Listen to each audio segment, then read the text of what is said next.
Assalamualaikum warahmatullahi wabarakatuh. Gunung Tidar merupakan gunung yang bersejarah. Gunung yang dalam legenda dikenal sebagai pakunya tanah Jawa. Ada peristiwa apa di Gunung Tidar?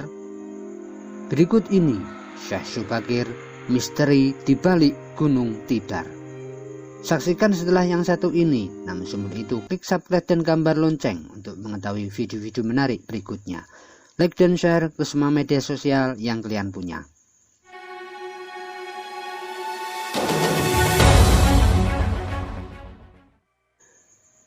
Syekh Subakir adalah salah seorang ulama waliullah yang dikirim khalifah dari Kesultanan Turki Utsmaniyah, Sultan Muhammad I, untuk menyebarkan agama Islam di wilayah Nusantara.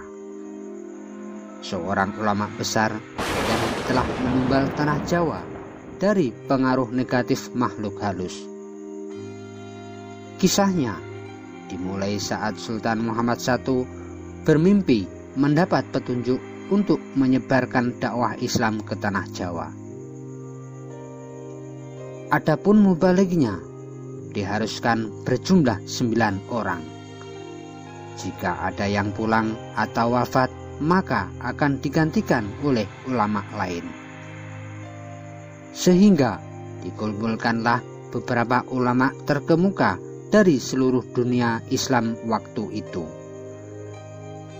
Para ulama yang dikumpulkan tersebut mempunyai keahlian masing-masing. Ada yang ahli tata negara, berdakwah, pengobatan, tumbal dan ruqyah, dan lain-lain.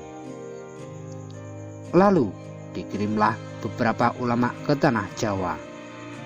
Namun sudah beberapa kali utusan dari Kesultanan Turki Utsmaniyah yang datang ke tanah Jawa untuk menyebarkan agama Islam, tapi pada umumnya mengalami kegagalan.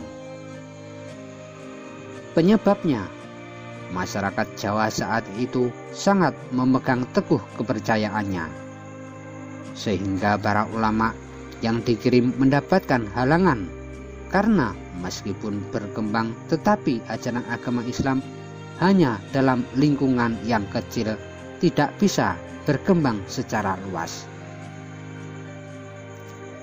Pada saat itu, Pulau Jawa masih merupakan hutan belantara, angker yang dipenuhi makhluk halus dan jin-jin jahat.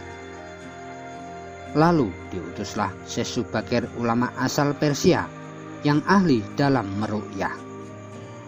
Beliau diutus secara khusus menangani masalah-masalah gaib dan spiritual yang dinilai telah menjadi penghalang diterimanya Islam oleh masyarakat Jawa ketika itu. Berdasarkan babat tanah Jawa, setelah sampai ke Nusantara, Syekh Subakir yang menguasai ilmu gaib dan dapat menerawang makhluk halus mengetahui penyebab utama kegagalan para ulama pendahulu dalam menyebarkan ajaran Islam karena dihalangi para jin dan demit penunggu tanah Jawa. Para jin tersebut bisa merubah wujud menjadi ombak besar yang mampu menenggelamkan kapal berikut penumpangnya dan menjadikan angin puting beliung yang mampu memporak-porandakan apa saja yang berada di depannya.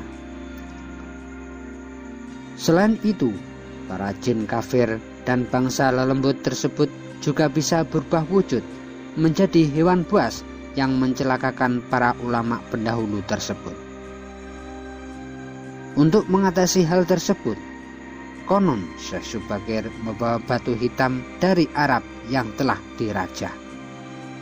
Lalu batu dengan nama Raja Aji Kalacakra tersebut dipasang di tengah-tengah tanah Jawa, yaitu di puncak Gunung Tidar, Magelang. Karena Gunung Tidar dipercayai sebagai titik sentral atau pakunya tanah Jawa. Dampak dari kekuatan gaib suci yang dimunculkan oleh batu hitam tersebut menimbulkan gejolak. Alam yang tadinya cerah dan sejuk, matahari bersinar terang, damai dengan kicau burung, tiba-tiba berubah drastis selama 3 hari 3 malam. Cuaca mendung, angin bergerak cepat, kilat menjambar, menimbulkan hujan api. Gunung-gunung bergemuruh tiada henti. Semua makhluk halus hanyut dalam air karena tak kuat menahan panasnya pancaran batu hitam tersebut. Makhluk halus yang masih hidup pun mengungsi ke lautan. Sebagian jin yang lain ada yang mati akibat hawa panas dari tumbal yang dipasang Syekh Subagir tersebut. Melihat hal itu, konon Sabdo Palon, raja bangsa jin yang telah 9.000 tahun bersemayam di puncak Gunung Tidar, terusik dan keluar mencari penyebab timbulnya hawa panas bagi bangsa jin dan lelembut. Sabdo Palon lalu berhadapan dengan Syekh Subagir untuk menanyakan maksud pemasakan batu hitam tersebut. Sang ulama menyatakan maksud dia menancapkan batu hitam itu untuk mengusir bangsa jin dan lelembut yang mengganggu upayanya menyebaran ajaran Islam di tanah Jawa oleh para ulama utusan Khalifah Turki Utsmaniyah. Setelah terjadi perdebatan, mereka segera mengadu kesaktian. Konon, pertempuran antara keduanya terjadi selama 40 hari 40 malam. Sehingga Sabdo Palon yang juga dikenal sebagai Ki Semar Badranaya, sang danyang tanah Jawa ini merasa kewalahan dan menawarkan perundingan. Sabdo Palon meminta persyaratan dalam upaya penyebaran Islam di tanah Jawa.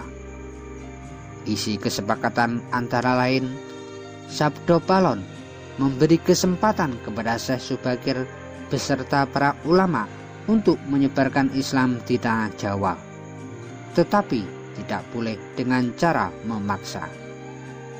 Kemudian Sabdo Palon juga memberi kesempatan kepada orang Islam untuk berkuasa di tanah Jawa dengan catatan para raja Islam itu boleh berkuasa, namun jangan sampai meninggalkan adat istiadat dan budaya yang ada.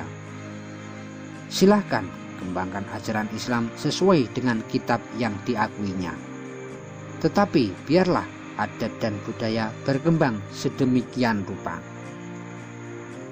Syarat-syarat itu pun akhirnya disetujui oleh Syekh Subagir.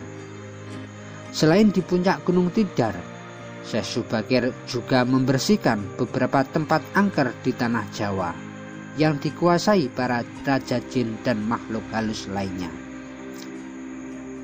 Dalam versi lain, diceritakan untuk membersihkan wilayah Gunung Tidar dari bangsa jin, Syekh Subagir membawa senjata pusaka berupa tombak Kiai Panjang. Lalu tombak pusaka tersebut ditancapkan tepat di puncak Tidar sebagai penolak bala. Dan benar, tombak sakti itu menciptakan hawa panas yang bukan main bagi para lelembut dan bangsa jin yang berdiam di Gunung Tidar. Mereka pun lari meninggalkan Gunung Tidar. Sebagian pengikut Sabdo Palon dari bangsa jin melarikan diri ke timur dan konon hingga sekarang menempati daerah Gunung Merapi yang masih dipercaya sebagian masyarakat sebagai wilayah yang angker. Bahkan sebagian lagi anak buah Sabdo Palon ada yang melarikan diri ke alas Roban dan Gunung Srandil. Tombak itu sekarang masih dijaga oleh masyarakat dan ditempatkan di puncak Gunung Tidar dengan nama Makam Tombak Kiai Panjang. Dengan adanya tombak sakti itu, maka amanlah Gunung Tidar dari kekuasaan para jin dan makhluk halus. Karena keberhasilannya menumbal tanah Jawa, lalu penyebaran Islam oleh Wali Songo periode pertama menjadi lancar. Nama Syekh Subagir lalu menjadi sangat terkenal dan dikagumi di kalangan para pendekar, pengadut ilmu gaib dan kanuragan, bangsawan serta masyarakat di tanah Jawa, sehingga mereka terkesan mendewakan sang ulama asal Persia tersebut. Akhirnya, untuk melepas kefanatikan masyarakat terhadap Syekh Subakir dan untuk menjaga akidah umat Islam, maka pada tahun 1462 Masehi, Syekh Subakir pulang ke Persia, Iran. Ini dimaksudkan agar kefanatikan tersebut runtuh dan masyarakat kembali kepada tauhid yang benar. Selain itu, tugas utama Syekh Subakir untuk membersihkan tanah Jawa dari pengaruh negatif makhluk halus telah selesai.